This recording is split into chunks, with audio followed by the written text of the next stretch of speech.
his grasp, had what every single law enforcement officer dreams of, to stop a predator in his tracks. And what did he do? He gave him a slap on the wrist and let him to continue to abuse. And had he not, Epstein never would have met Rosa, and Rosa would not have to be here today. Right. But none of you should have to be here today. Right. None of you should have to be there today, because if when Jeffrey Epstein was finally arrested in 2016 and under federal custody, he wouldn't have been allowed to take his own life and avoid the accountability and justice you all deserve. And none of you should be here today because Ghislaine Maxwell should not have been given a platform to deny the crimes against her, who was convicted.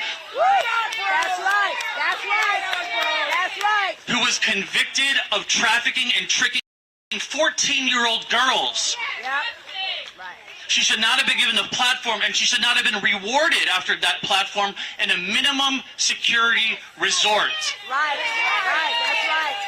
Send her back to Florida. And none of you should have to be here today because they should just release the files. Yes. Yes. Yes. No more slow rolling, no more meetings, no more strategy, no more interviews behind closed doors. Release the files and give you all and Rosa the accountability, the exposure, and most importantly, the closure you all deserve. Yes. Thank you. Thank you.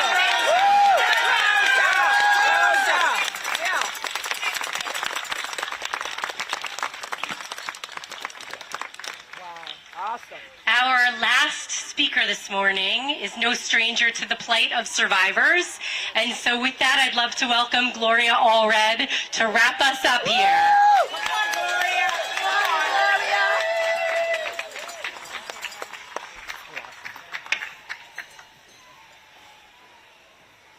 Give a big round of applause to all the survivors and all the victims and all the supporters today. I commend you, and it matters that you're here. Let me just say, your voice is important, but power only recognizes power.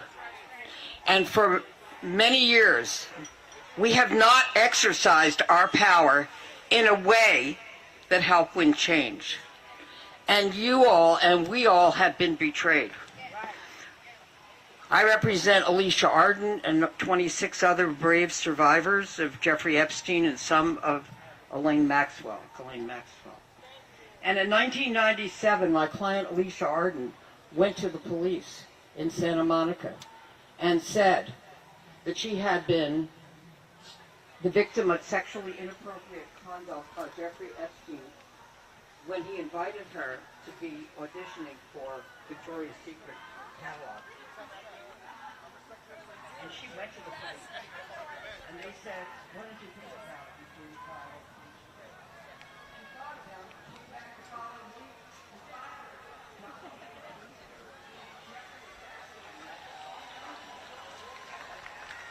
And you all were betrayed because there was no prosecution. Believe women, let's hear it. Believe women. Believe women. Believe women. And then the victims and all of us were betrayed. We can do it. I'm trying to find my press person. Mr. Acosta made that deal.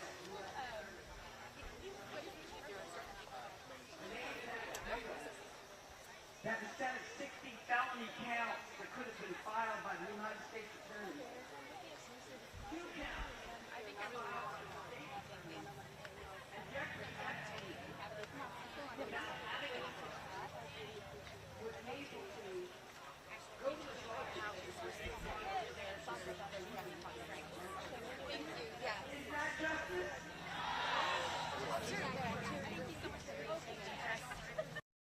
Then, of course, there was New York. New York, where Jeffrey Epstein was brought in, arrested. I saw him the last year in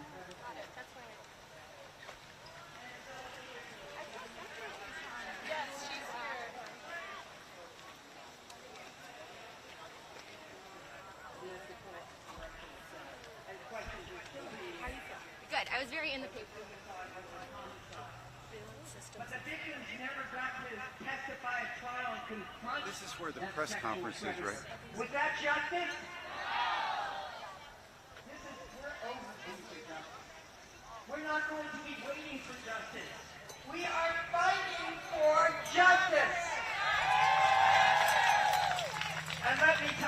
no more talk of the word pedophile, which only means a man who is attracted to children. We're not talking about pedophiles. We're talking about sexual predators and child molesters. Let's get the word in about what the crime was that they committed. Do you agree? Yes! And finally, let me just say, these predators took advantage of vulnerable children, of vulnerable adults. We know how vulnerable women can be. And they abuse their power, and they abuse their trust. And it's time to be power to power. There are 3 stages of evolution. The first is victim, the second is survivor, and the third is fighter for change. Are you going to be fighters for change? Not just today, but every day. Not just in politics and Congress, but in lawsuits, in speaking to your coworkers, your mothers. Help them, support them, stand up to win justice, because nobody has ever given women and children any rights. We always had to fight for women. We had to fight to keep them. Will you fight that fight?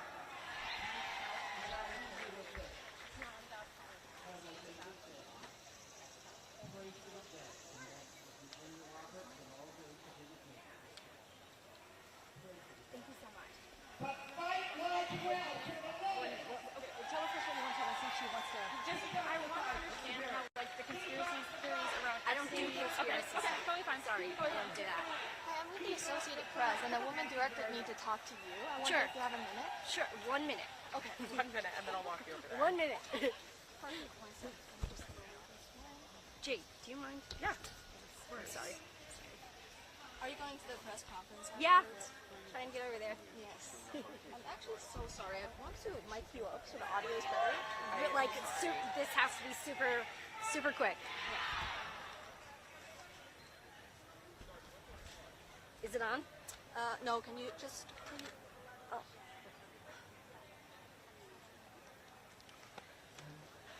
All right, let's just use the boom kit. mic. You take a minute if you need to do it. I can stick it in my. Good morning. I haven't I even need said to good talk morning to you. I need to talk to you because I need your help with something. Yeah, of course. Use the boom kit. The mic should be fine. All right, can we start with your full name and why you're here today?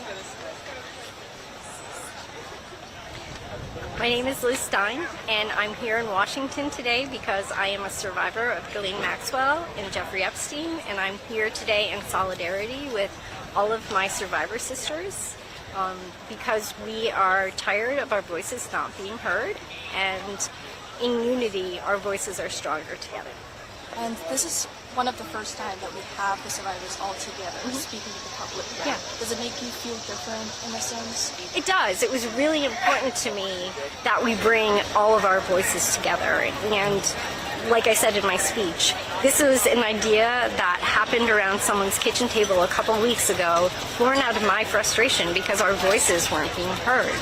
And so if we did nothing else today, we gave power to our collective voices, and we were heard in unison together as a group of women whose lives were changed forever after meeting Ghislaine Maxwell and Jeffrey Epstein. Right. So last question, what do you think is the hope that we want to get? I think that the hope that we have is that people see this as what it is. It's a crime. It's the crime of human trafficking. This is not a political issue. It's not a partisan issue. And I think that disconnect is what we're really losing.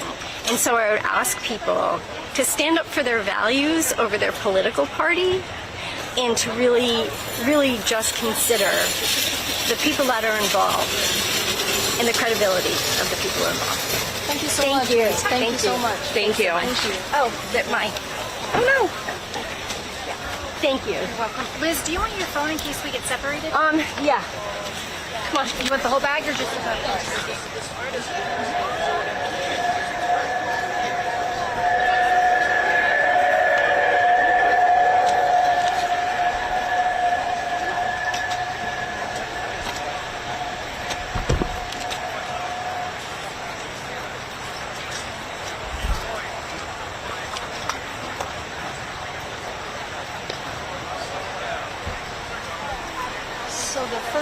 the spelling of the names and something was the order. Yeah.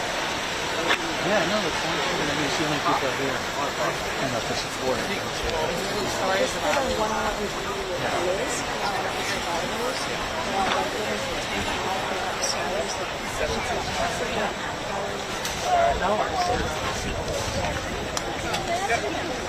there's something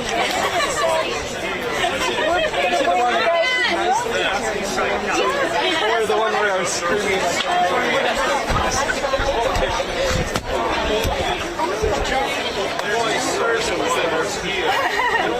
They're equally good.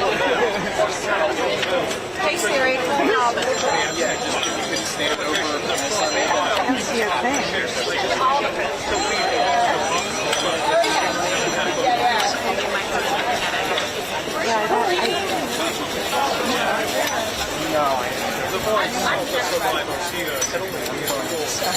No, you're fine. Thank you.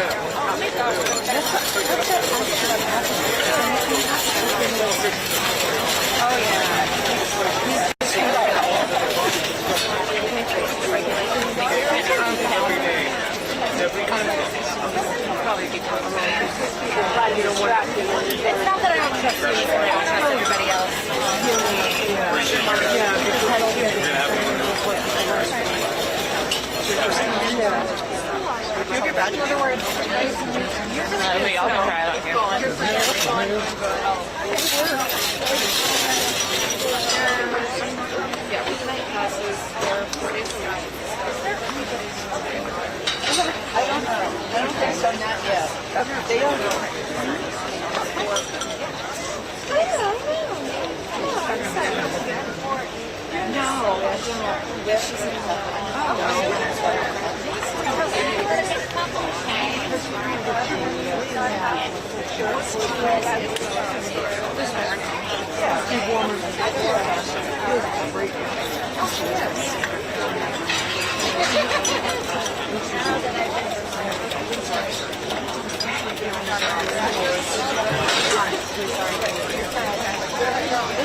But I didn't speak for very, very long.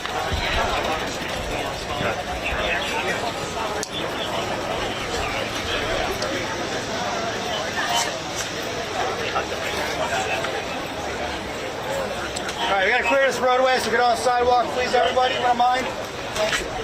Not getting on the sidewalk, please. Not getting on the sidewalk. Please. Not getting on the sidewalk,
No disruption. One warning before the conference begins, please. No disruption. Thank you.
Yes, I want to do a VR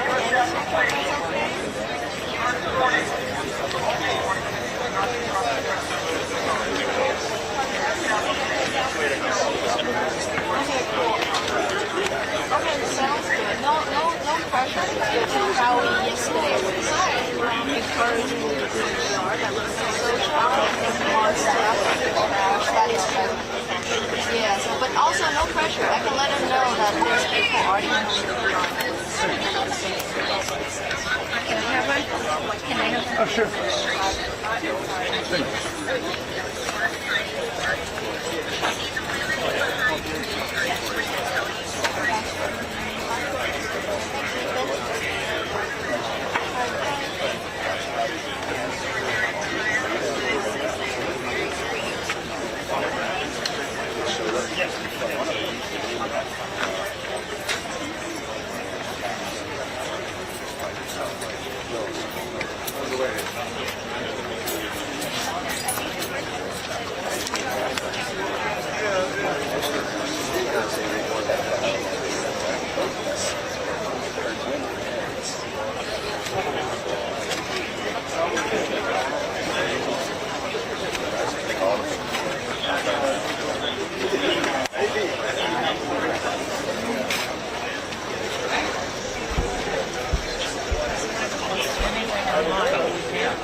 Jeffrey Epstein and his career will continue with nightmare. Those people deserve the shame. And today we are coming here and we will fight like hell for these women and secret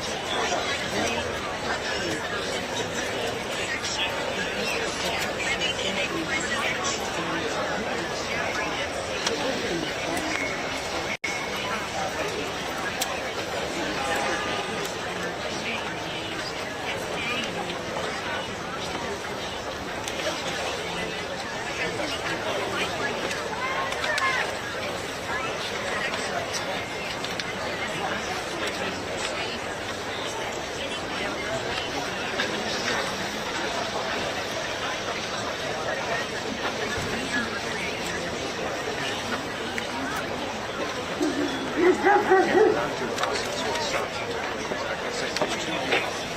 Or anybody else.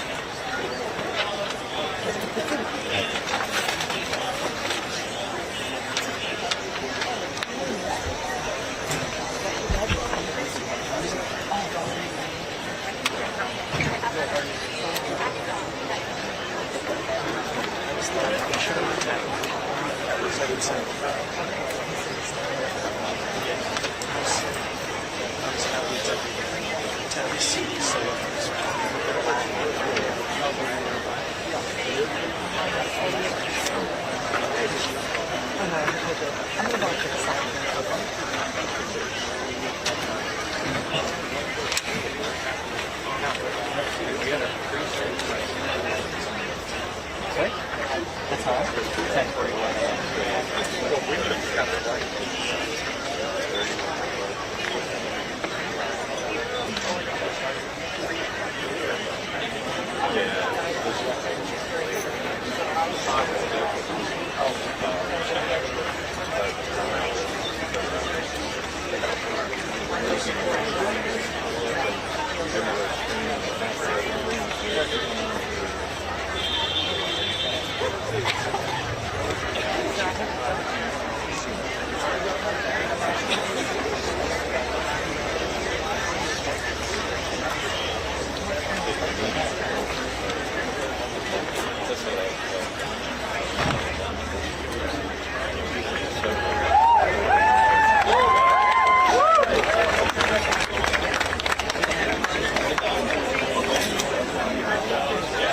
Oh, you're good. I was hoping my big head then you went. Nah, you're solid.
United States Capitol Police. At this time, this group is in violation of DC Code 221307, crowding, obstructing, or exposing, which states it is unlawful for a person alone or in company with others to engage in demonstration in an area where it is otherwise unlawful to demonstrate.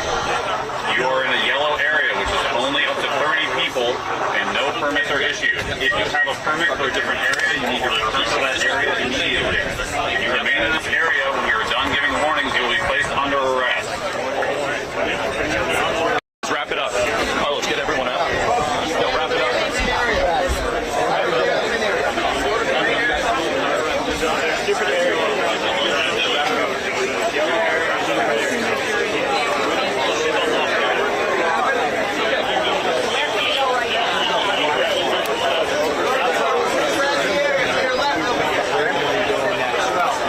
Sending them over there. Right over there? Right over there. Okay. I can do that.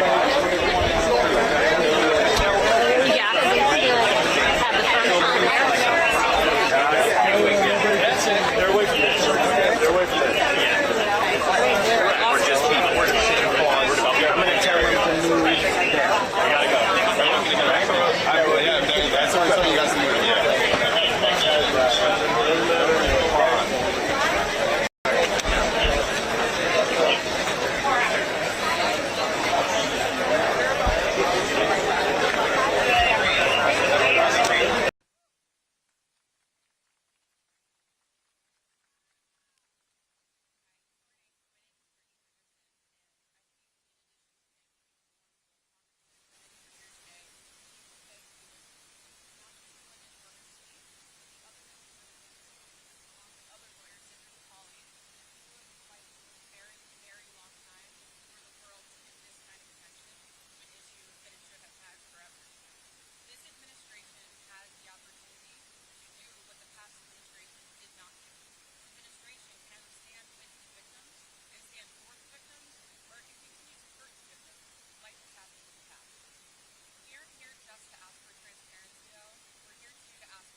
Please protect these women while we seek transparency.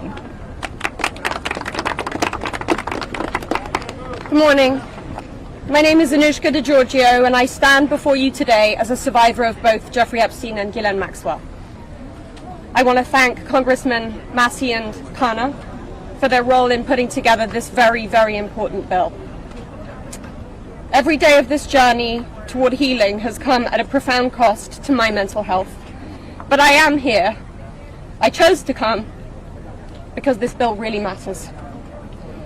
I speak today not only in service of my own recovery from trauma inflicted by Maxwell and Epstein, but to honor the lives, the courage and sacrifices of Virginia Giuffre, Caroline Andriano, and others who could not continue. Their voices mattered. Their stories must not be forgotten. Accountability is what makes a society civilized. Equal opportunity and equal consequence for all. Consequences are not about punishment alone. They exist to deter future harm, to protect vulnerable, and to set a standard of justice. If Ghislaine Maxwell were pardoned, it would undermine all the sacrifices I made to testify and make mockery of mine and all survivors' suffering. That is why the Epstein Files Transparency Act is so essential. It requires the Department of Justice to release all the records related to Epstein and Maxwell investigations, immunity deals, internal communications, and even the records surrounding Epstein's detention and death. And crucially, it forbids withholding documents simply because of embarrassment, reputational harm, or political sensitivity. This is about ending secrecy wherever abuse of power takes root. But transparency alone is not enough. Survivors need protection, resources, and legal support. If this Congress is serious about justice, then let this moment also affirm your commitment to provide victims with the legal aid they need to confront abusers, to navigate complex systems, and to reclaim their power. Transparency must be matched by support, or else too many victims will remain silent out of fear and lack of access. The statistics demand action. Nearly 1 in 5 women in America will experience rape or attempted rape in her lifetime. Every 74 seconds, someone is sexually assaulted. Every 9 minutes, that person is a child. These are not numbers, they are people. They are your daughters, your sons, your constituents, your friends. Statistically, 1 in 5 of your families will face this nightmare. The days of sweeping this under the rug are over. We, the survivors, say no more. I want to help create a world where survivors of sexual abuse and abuse of power can come forward safely. And I ask Congress to join me in that effort, not only by passing this bill, but by ensuring that those who step forward have legal support to face their abusers and see justice done. When Judge Berman gave Epstein survivors the chance to finally speak, the world listened. After so many years, survivors were heard. That moment was historic, and so is this moment. For me, the turning point was when I had my daughter, and on the day she was born, I knew I had a responsibility to protect her and to protect all children. I have to use my voice, the voice that had been silenced by fear and shame for so many years. Make no mistake, my polished exterior is a shield hiding a wound that still bleeds. But through this wound, I have found purpose. To be part of lasting change in how we confront exploitation and abuse. And to be clear, the only motive for opposing this bill would be to conceal wrongdoing. You have a choice. Stand with the truth, or with the lies that have protected predators for decades.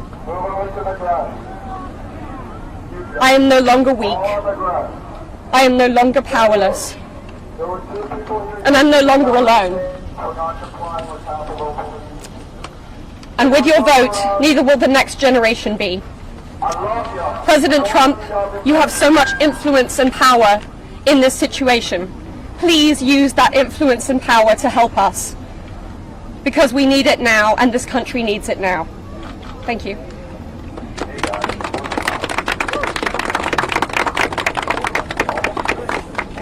Hello. My name is Annie Farmer, and I was 16 years old when I was flown to New Mexico to spend a weekend with Epstein and Maxwell. That same year, 1996, my sister, Maria Farmer, reported what happened to me there, along with reporting her own assault at their hands and their theft of sensitive photos of herself, of me, and our younger sister that she had taken for her work as a figurative painter. I am now 46 years old. 30 years later, we still do not know why that report wasn't properly investigated, or why Epstein and his associates were allowed to harm hundreds, if not thousands, of other girls and young women. We have never been told whether those images were found when they discovered a large amount of child sexual abuse material on his property. As a psychologist, I understand that when the systems meant to protect us recreate the abuse cycle, the betrayal that occurs can be just as damaging as the original trauma. This happens when survivors of these crimes are not believed, when our well-being is not weighed as heavily as those who have more resources or more privilege, and when perpetrators of these crimes are given a platform rather than the survivors of them. For so many years, it felt like Epstein's criminal behavior was an open secret. Not only did many others participate in the abuse, it is clear that many were aware of his interest in girls and very young women and chose to look the other way because it benefited them to do so. They wanted access to his circle and his money.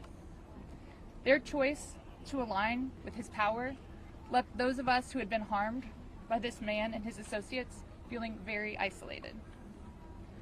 I could never have imagined being here today and this chorus of support that we have all received. I have been sent so many notes and messages from people with no direct connection to this case who've expressed their solidarity with us. And I believe that is because, in part, as Anushka explained so well, this is an extremely widespread issue of child sexual abuse, of sexual exploitation, of sexual violence. This affects almost every family in some way. From my conversations with women in these last few days and from all of the support that we've received, it's very clear to me that we are not going away, we are not going to be quiet, and we are not going to give up. And I ask the American public to stand with us and not give up. At a time with record high levels of distrust in our institutions and a perception that there are two Americas, one for those with power and privilege and one for everyone else, passing this Epstein transparency bill is one important step that can be taken to prove to Americans that the government does not side with sexual perpetrators. A thorough public review of this information is an important step in preventing the type of systemic failures that have occurred in this case and harmed all of us. An important step towards healing for those involved. Thank you.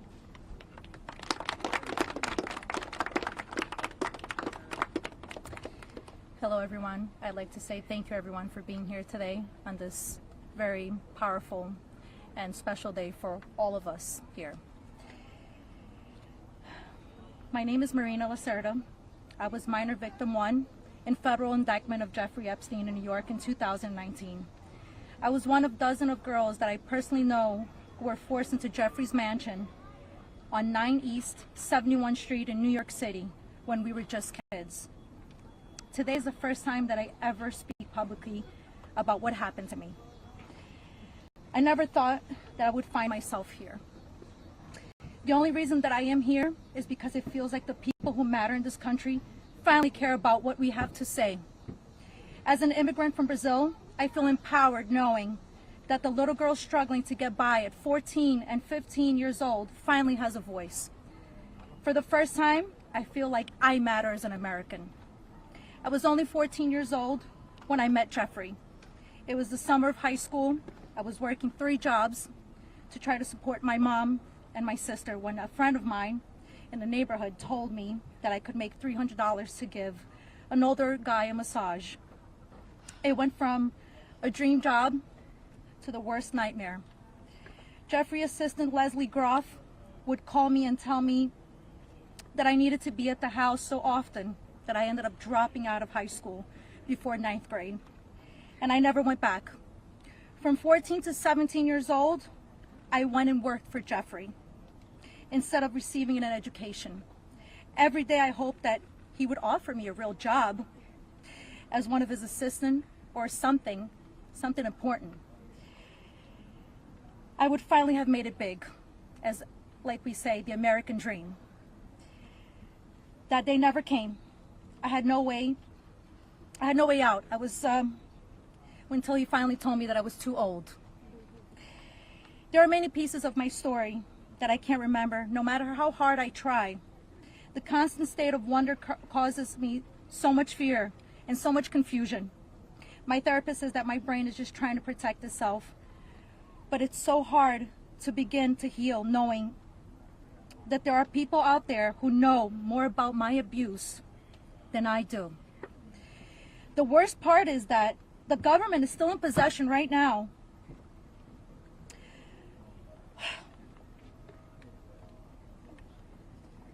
of the documents and information about that could help me remember and get over all of this maybe and help me heal.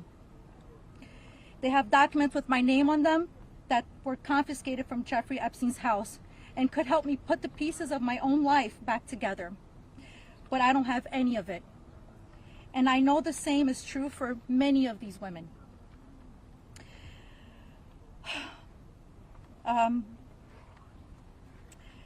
We are here to support this bill today, not only for transparency, but for the American people. But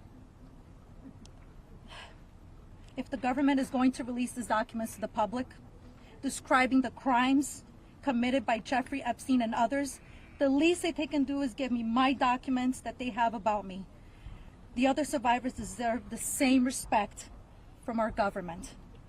While identifying information must be redacted to the public, it is equally important to provide the victims themselves with unredacted information. I will never forget when the FBI agent showed up in my door in 2008. Jeffrey Epstein hired a lawyer to represent me, or more like to represent him, I like to say. I couldn't ask any questions, and I had no idea what was going on. I was terrified. Until today, I think most of us are still terrified. I thought somebody was going to kill me. I thought something was going to happen to my sister or my mother. It went further out to even maybe thinking something would happen in Brazil with my family. And then one day, the lawyer said that everything was just going to go away. Like nothing happened. I didn't need to testify. When I asked him why, he gave no explanation. That was it. So why? Why was I never called to testify then? We could have saved so many women. We could have saved so many lives from being abused. Why did he get away with it in 2008? Why was he able to go on in the abuse with hundreds of girls after the Florida investigation? Why didn't they let me testify to help stop him? Our government could have saved so many women, but Jeffrey Epstein was too important and those women didn't matter. Why? Well, we matter now. We are here today and we are speaking and we are not going to stop speaking. Today, I stand here with the women who have really helped me to find the strength to come out and come forward to share my story for the very first time. Together, we are stronger than ever. While she may not be with us, Virginia Roberts, we will continue to use our voices to strengthen yours always. Thank you.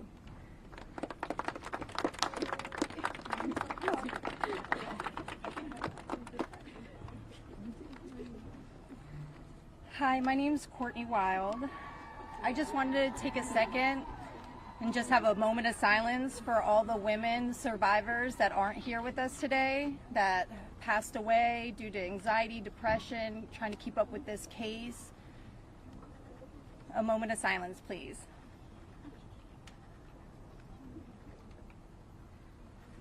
Thank you. My name is Courtney Wild. I was only 14 years old when I was introduced to Jeffrey Epstein by a 13-year-old friend of mine. The details of the abuse that he inflicted on me for years is not important today. In 2028, I was cooperating with the federal government in the investigation of Jeffrey Epstein. They sent me a letter telling me to be patient because this was going to be a lengthy investigation, but at the same time, they refused to talk to me and tell me what was going on. So I hired an attorney, Brad Edwards, because I was hopeful to get some answers. When I walked into his office at 19 years old, Brad sued the government for refusing to tell me what was going on under the Crime Victims' Rights Act. The only reason anyone ever found out that the government had already given Jeffrey Epstein immunity through the non-prosecution agreement was because our lawsuit forced the government to tell us. Otherwise, nobody would even know that today. Sometimes it's hard to believe that I had to sue the United States just to learn that my abuser was given immunity. I started as Jane Doe, but I decided I was proud enough to take on our country, and I was on the right side of history. We fought the government for 10 years to prove that the government violated our rights as crime victims and the crime victims' rights in order to protect a pedophile. We had to win the 11th Circuit Court Appeals to force the government to turn over thousands of pages of emails between Jeffrey Epstein and the government. Those emails provided the proof that the government worked very hard with Jeffrey Epstein to violate our rights. Why? Why did the government work so hard to protect Jeffrey and not so hard to protect me and my other innocent friends? Why was Jeffrey so important to the government, and why was I so insignificant? Why did nobody but our lawyers care before now? It seems people have only started to care because of Twitter and politics. But I would like to say this has nothing to do with politics. This is not a blue thing or a red thing. This is an everyone thing. We can all agree on this. The injustice that has happened here. Multiple, over and over. Everybody that talks about this just seems to make it worse. We need transparency. It's time for us to see beyond the curtain. Why was Jeffrey Epstein so protected? Who is still being protected? And who protected them all, so the world can understand how Jeffrey was able to abuse so many of us for so long. I was lucky to have Brad Edwards, Brittany Henderson, and Paul Cassell take on my case pro bono and fight fearlessly over 20 years' time. I would like to thank them, and I'd also like to ask the Trump administration to please sign off on the Crime Victims' Rights Reformed Act, the Courtney Wild Crime Victims' Rights Reformed Act that's we're trying to get passed here, so we can close the loopholes in the CVRA case that Epstein's attorney used to their benefit to get away with this. Thank you so much.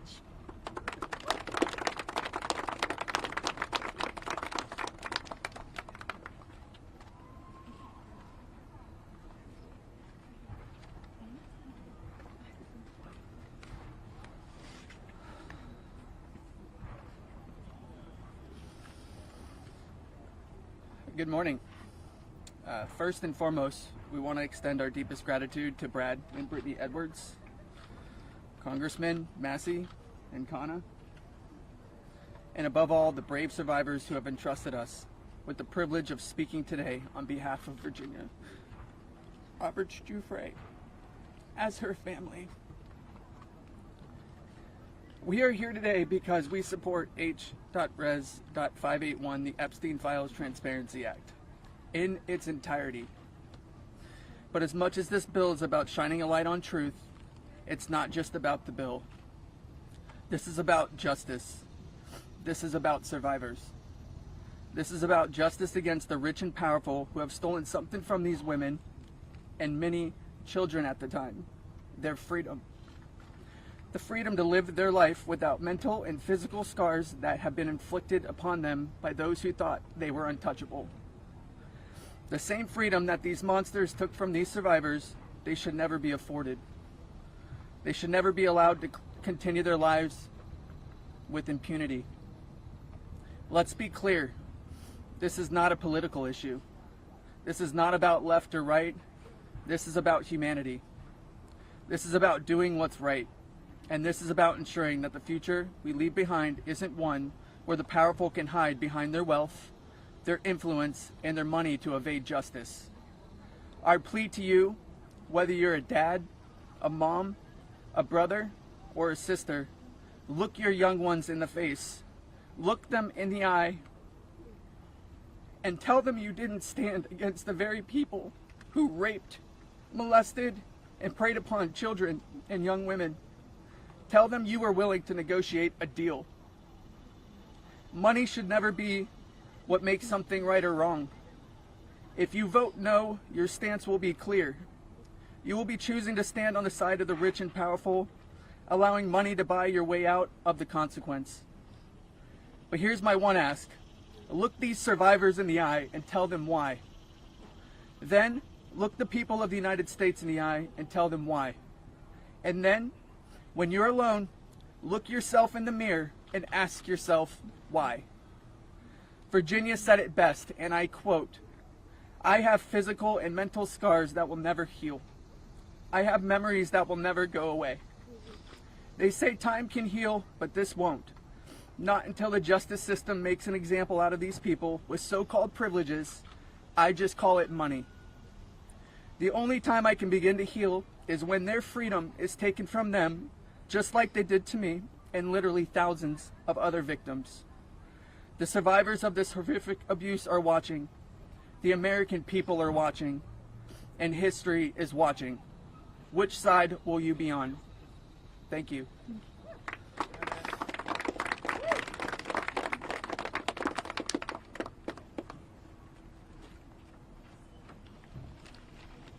Hello, my name is Jenna Lisa Jones, and I was only 14 years old when my friend brought me over to Jeffrey Epstein's house in Palm Beach in 2003. I had a terrible home life, but I was such an innocent kid then. I always did my best in school, and I had such a positive outlook on life. Until that day that I met Jeffrey, I have never been more scared in my life than I was that first time that he hurt me.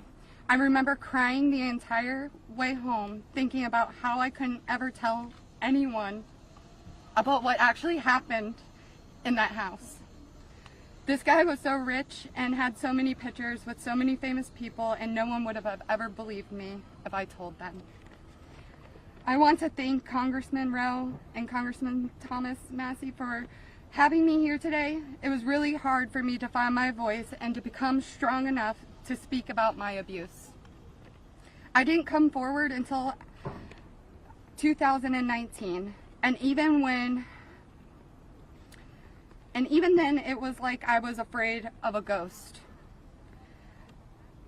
I know that I was just a little kid, but sometimes I still feel like it is my fault that this happened. Being given the opportunity to speak at the United States Capitol building about something that is so important, not just to me and the women before you, but to the entire country. Together, we can finally make a change. And that is thanks to the people like these two congressmen and their teams who actually care about the victims. If you are a member of Congress and you are listening to all of us speak here today, please really listen to us. Please vote for this bill to be passed. Please recognize how important it is for transparency relating to Jeffrey Epstein.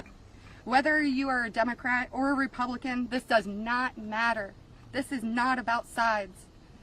You are an American, and you are a person who has chosen to serve in an elected position to stand up for those you represent who cannot always stand up for themselves.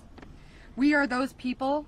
We are the Americans that you promised to protect. And we need your help. Please, President Trump, pass this bill and help us. Make us feel like our voices are finally being heard. Thank you.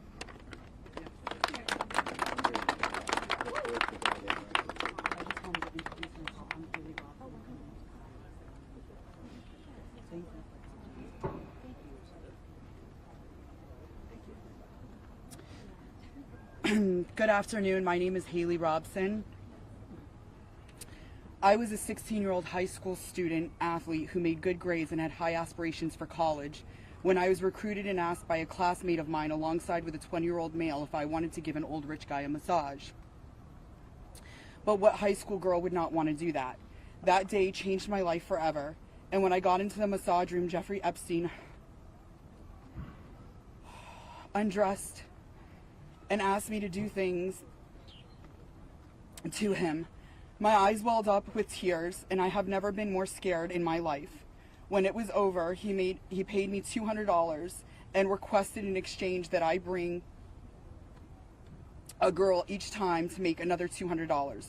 I told him I did not want to do that, and then he gave me an ultimatum. Either you come here and massage me when I call you, or you bring me friends of yours to massage, and I will give you $200 per girl for each time she comes. I felt and hoped to never hear from him again, but he called me every day. He was so wealthy and powerful, and he would not let me go. I felt I had no choice. If I disobeyed him, I knew something bad would happen. So knowing I did not want to be sexually abused, I started to bring him other girls from my high school, and he paid me $200 for bringing them. I just hoped each time it would be the last time. One day, the stepmom of one of the girls brought him and called the police on Jeffrey Epstein.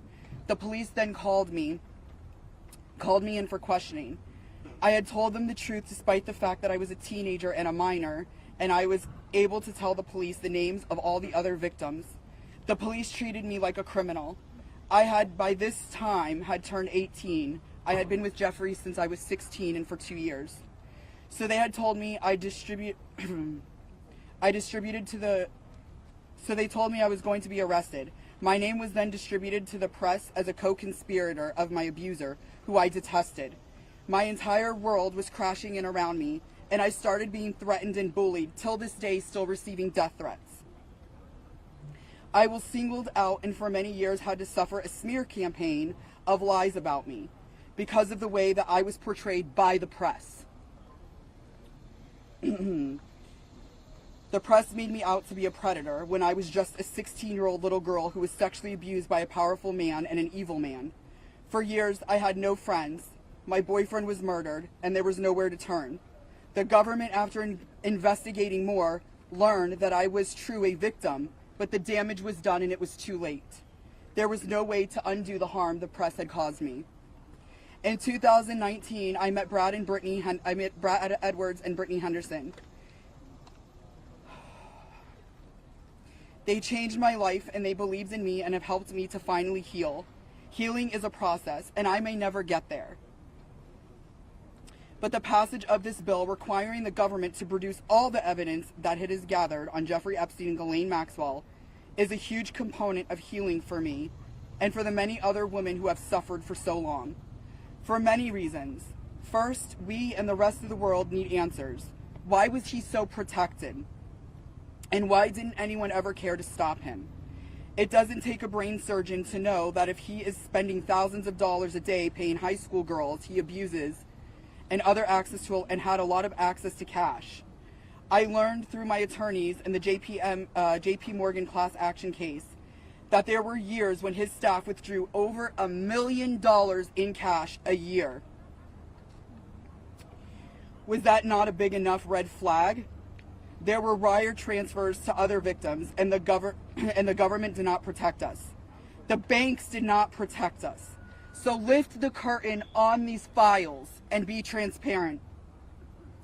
Every single time a new conspiracy gets circulated in the media, whether he is still alive, what powerful person had him murdered, who was on the Epstein client list, and there are names going around on TikTok and Instagram, we, the survivors, are suffering severely. We take our kids to school and everyone is talking about it. We can't read the news or do anything without hearing crazy stories that are only able to live on because the government continues to hide the evidence and the truth. So people just make up stories. Those stories hurt. They hurt real people who have already been hurt. And we have lost so many Epstein victims to suicide, and maintaining the real truth and secrecy only allows for conspiracy theorists to tell lies that drives up our anxiety and fears and will continue to lead to more pain, more suffering, and honestly, more deaths of innocent victims. It's time you do is right by us. Unseal all the documents. We are requesting transparency, and I am requesting every congressman and woman that goes against this bill be outed. I want to know. Thank you.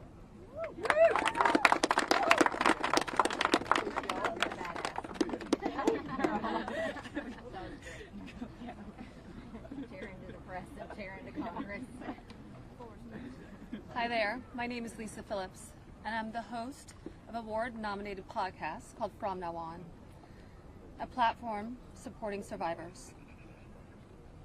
I want to thank all of my survivor sisters who came before me today. I'll be very short.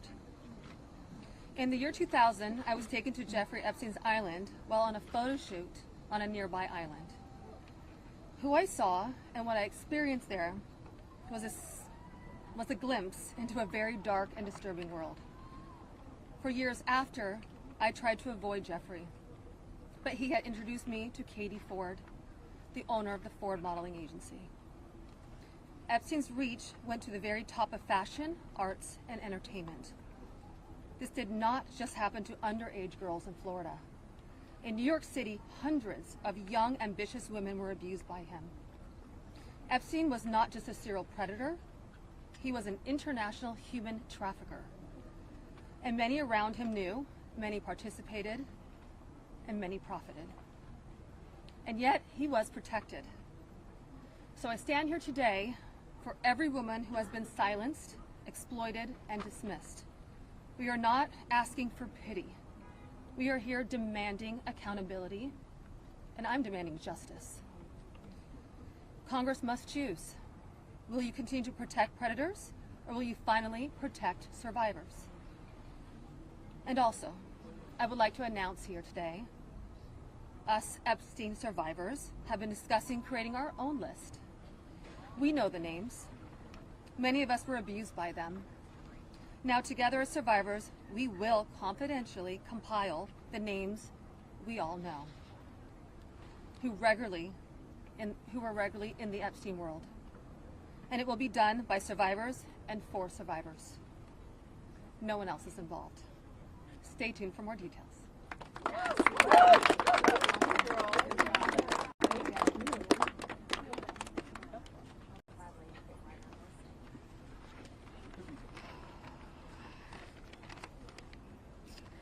Hello, my name is Shantae Davies, and I'm here before you today as a survivor of decades of pain, trauma, and betrayal at the hands of Ghislaine Maxwell and Jeffrey Epstein, and the people who enabled them, and a government that for far too long refused to help. In 2002, I was living in California, a young woman with high aspirations of becoming an actress. I was already beginning to make a name for myself in the industry. A person I trusted, someone I thought was a friend, invited me to meet a powerful woman who could help advance my career. That woman happened to be Ghislaine Maxwell. I was asked to give her a massage, though I had almost no experience, and when I did, she praised me and promised introductions to someone enormously powerful, someone who could change the course of my life, and that man was Jeffrey Epstein. At first, I was an excited young woman on top of the world. Epstein flew me to his private island. He listened to my dreams, promised to help, but his promises came with a catch. The abuse began. He told me to keep it secret. He manipulated me with quid pro quo I did not consent to, but I felt I had no one to turn to. He was too powerful. I was just one of the many young women trapped in his orbit. I was even taken on a trip to Africa with former President Bill Clinton and other notable figures. In those moments, I realized how powerless I was. If I spoke out, who would believe me? Who would protect me? Epstein himself was the most powerful leader of our country. Epstein surrounded himself, with the most powerful leaders of our country and the world. He abused not only me, but countless others, and everyone seemed to look away. The truth is, Epstein had a free pass. He bragged about his powerful friends, including our current president, Donald Trump. It was his biggest brag, actually. And while what I endured will haunt me forever, I live every day with PTSD. I live as a mother trying to raise my child while distrusting a world that has betrayed me. This kind of trauma never leaves you. It breaks families apart. It shapes the way we see everyone around us. But one thing is certain, unless we learn from this history, monsters like Epstein will rise again. There are files, government files, that hold the truth about Epstein, who he knew, who owed him, who protected him, and why he was allowed to operate for so long without consequence. Why was Maxwell the only one held accountable when so many others played a role? Why does the government hide this information from the public? This secrecy is not protection, it's complicity. And as long as the truth is buried, justice will remain out of reach. That is why this bill matters. Passing it will, bless you, ensure that the suffering of survivors is not in vain. Passing it will bring accountability, transparency, and prevention. It will help protect the next generation of predators who seek to place themselves above the law through wealth, influence, and connections. This is not just my story. It is about every survivor who carries invisible scars. It's about the weight we live with daily. It is about the families broken and the futures stolen. So I ask you, President Trump and members of Congress, why do we continue to cover up sexual abuse and assault? Who are we covering for? Let the public know the truth. We cannot heal without justice. We cannot protect the future if we refuse to confront the past. Thank you.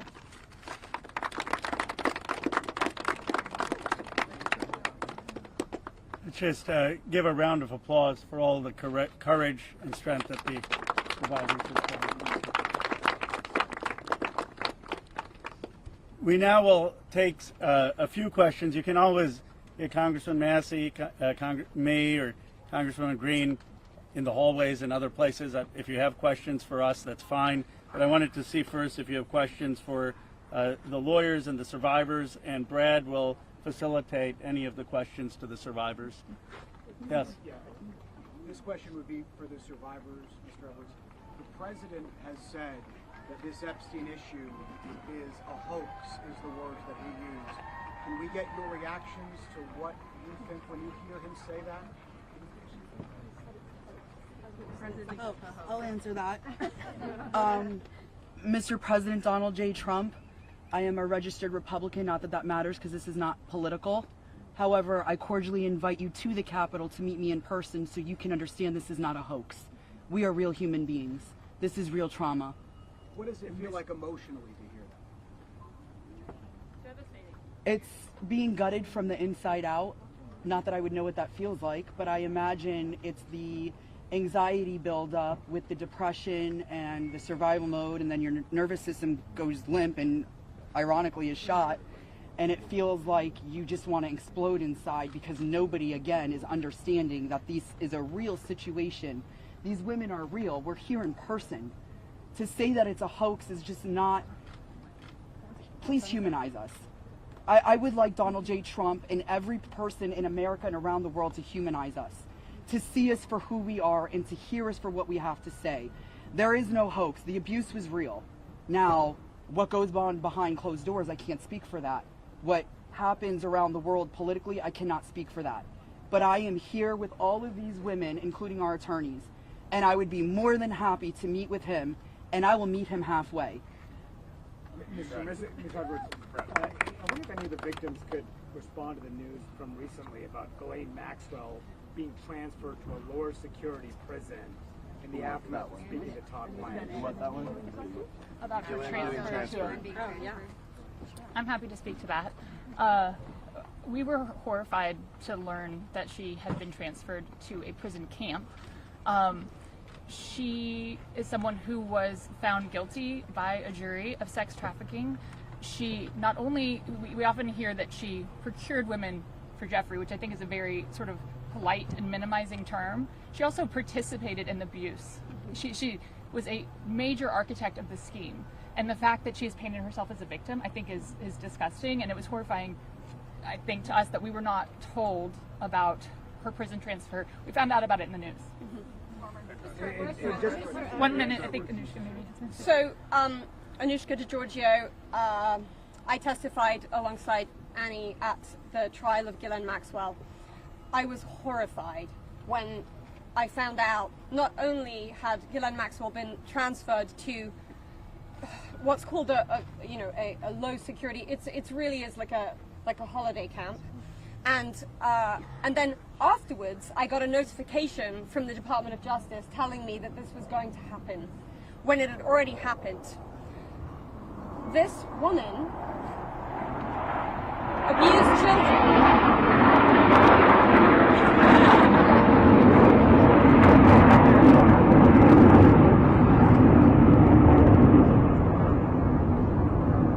I was abused by Jeffrey Epstein and Ghislaine Maxwell for over 10 years. Ghislaine Maxwell was present for some of my abuse at the hand of Jeffrey Epstein. She was present, she was complicit, she was enabling, and it is appalling and disgusting. And it's one of my worst nightmares that she not only be transferred, but at the possibility that's very much going around that she might be pardoned. This is not okay, guys. This is not okay. And I just want to add that I think it sends a very dangerous message to our country, to the young people in our country, that someone that we all know is aware of these crimes could be given a pass. And just for the last survivor who just spoke, the last survivor who just spoke, she said that Epstein would brag about her relationship with Donald Trump. Could she please elaborate about that? Shante. The microphone. Yeah, I did say that.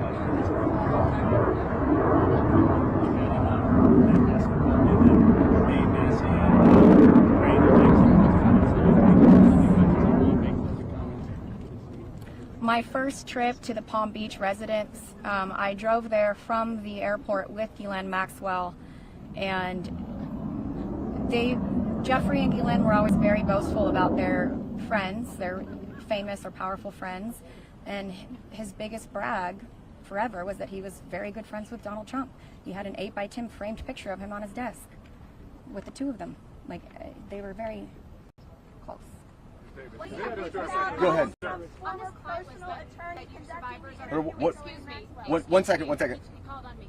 For this client list that you ladies are putting together, you said it would be confidential, but will the public, could you clarify, will the public get to see that? So Lisa, what's your envision here? Is it going to go to the public or just amongst the survivors? No, we're reaching out to survivors that are scared. So come on. We're reaching out to survivors that are scared to come forward and that also know who they were trafficked to. So that's the list that we're compiling. We're not quite sure, how we're going to release that, or even if we're going to. The Department of Justice needs to release the list. Right, because for folks at home, they might be confused. The survivors know the names. You've seen these powerful people. Why can't you say the names? Could you just explain for folks? Why do we have to say the names when the government knows the names? And we're also scared to do so. Look what's happened to so many of the survivors that have revealed names. I find the question about the bill. I think it's also worth saying that having represented, I think, between our firm and Boyce Schiller, hundreds of victims, and we've talked to them about the various people that they were farmed out to. So we've created somewhat of a list. Most of these individuals, the victims, are very scared to say these names because they could get sued, they're going to get attacked, and nobody protected them the first time. And that was against one person. So is there a list? There is a list, but just to dispel kind of the common theme here, every one of these women was abused by Jeffrey Epstein, and his scheme was to personally abuse women. When they reached a certain age, he did farm a section of them, some of them, out to some of his friends. That doesn't mean all of his friends. With that said, I'm more than happy to assist in helping create the list behind the scenes and see what we do with it. But if someone's interested, Go ahead. Hold on. I think if someone's interested in prosecuting, they may have something different to say about sharing a list. But they're not sharing a list for nothing to happen, and that's the experience that they've had for all of these years. Thank you all. We're waiting to see the fate of this discharge petition right now as we're here. The speaker and others have said that the people he met with yesterday had concerns about your names being released if this bill were passed. And some people I talked to today are not signing the discharge petition because they say you don't want them to. Can you clarify if that is accurate? Do any of the survivors here not want the bill to pass? First of all, our legislation, Kana and I went through this, we talked about this, and we were very careful to make sure that there is an exception so that personally identifiable information, not just their names, but anything they could be identified by, would not be disclosed. And can you speak to that as survivors yourself? I think all of them are on the same page. That they want everything released. Yes, they unequivocally redact personally identifying information and release everything else. Okay. So, Mr. Edwards, thank you. Your first time speaking. Uh-oh. I'll go to Marina if we can. Yeah, sure. Marina, you have stayed silent for so many years. Today, this is the first time, if we understand correctly, you have never before gone public with your story and to share this. Can you help us understand why today, why now, and why here? Well, it is not okay for us to be silenced, and it's not okay for Jeffrey Epstein and everybody else to be put on a pedestal. I think everybody needs to hear from us because we know what went on, right? And there is not only me who's been silenced, there are hundreds of women that are silenced. My hope is to stop this abuse for the future, right? For people that are coming up, for women. My daughter, for example, these women have daughters. They most definitely don't want that anymore. And I think mainly this is therapy for all of us too. You know, we want to be heard. Nobody also has never asked me to speak. That's also another thing. So I can say for all of us here, we are here. We want this bill to pass. It is very important. Okay, and we need transparency. We are tired of looking at the news and seeing Jeffrey Epstein's name and saying that this is a hoax. We are tired of it. We are done. We are not going to be silenced, and I hope that my voice will bring other survivors and other victims to come along and speak up so that we can be more of a stronger voice and louder. And so what is your message to President Trump on this? Listen, I don't want to send a direct message to him. I'm already scared enough. Yeah, just pass the vote, listen to us. This is not a hoax. Like, it's not going to go away. And like I said on my speech earlier, we're not going to be silenced anymore. We will be speaking moving forward. Wherever we need to be, we will be, and we need to pass this. Go ahead. Thank you, Sarah. Jordan Conrad, Gateway Pundit. You know, for years we've heard that there was an Epstein client list or some kind of list. Now we hear from the DOJ that there's no list. The question for all the victims, what do you guys think? I know you're working on your own list, but do you believe that Jeffrey Epstein had a list? Yeah, so there's not a list. Yeah. So here's what it was. Just like you heard everybody today, Jeffrey Epstein created, through an organization that of enablers, of people that were on his payroll. It was a complicated scheme where others should still be investigated because they helped to enable him and operate this scheme. Without those people, he could not have done this. But the purpose was for him to personally abuse people. With that being said, certain of his friends, he farmed out certain of the women that he was exploiting too. But that wasn't the primary purpose of that scheme. And I don't think he wrote the names of those people down. There's not a list of, hey, here's all of the people that I sent females to. That's just not how that organization works. Mr. Edwards, agreed? Is there any evidence that Jeffrey Epstein was involved with or tied to the CIA or a foreign intelligence operation? I think that the safest thing for me to say is all files should come out, whether it is with the CIA, FinCEN, SEC, FBI. I'm not just making these up haphazardly. I'm giving you a roadmap where to look. So, go ahead. Daily Caller, I was going to ask you, the White House has said that this discharge resolution is a very hostile act. What's your response to the victim's response? And thank you all for being here. I'll go first and then I'll let them. They're much more important than me, but I don't understand why it's a hostile act. I can tell you that I talked to President Trump back in 2009, and several times after that, he didn't think that it was a hoax then. In fact, he helped me. He got on the phone. He told me things that were helping our investigation. Now, our investigation wasn't looking into him, but he was helping us then. He didn't treat this as a hoax. So at this point in time, I would hope that he would revert back to what he was saying to get elected, which is, I want transparency. This about face that occurred, none of us understand it. In fact, I don't understand how this is an issue that's even up for debate. How do you not stand behind these women after you've heard their stories and know that hundreds of them were abused, and it was only because files are being kept in secrecy? The world should know who he is, who protected him, and the other people that are out there to be investigated need to be investigated. Sir, Miss Davis, are there any people people who are currently serving in government, who are named, who you know of, are in these files, who you had relations with, anything of that sort, who Jeffrey Epstein connected you with? Are you willing to say yes or no? I don't think I can answer that. Mr. Edwards, sorry. Mr. Edwards, you represented Virginia Roberts Dufresne, correct? Because they're saying they're being scared to talk. I think she's referring to myself. Hi, Anushka DeGiorgio. I have been threatened. I was threatened by phone. My daughter was threatened when I was volunteering to participate in, by means of being a witness in a civil lawsuit that Virginia Giuffre was bringing against Ghislaine Maxwell. I have been followed. I have been stalked. I have been followed not only by journalists, but by people who do not get out of the car and do not try and talk to me and just drive behind me as I drive my daughter to school. So the fear is very real for us. I have also been in multiple situations with both Jeffrey Epstein and Ghislaine Maxwell where they have been direct and indirect about implying and saying that if I was to talk, if I was to bring any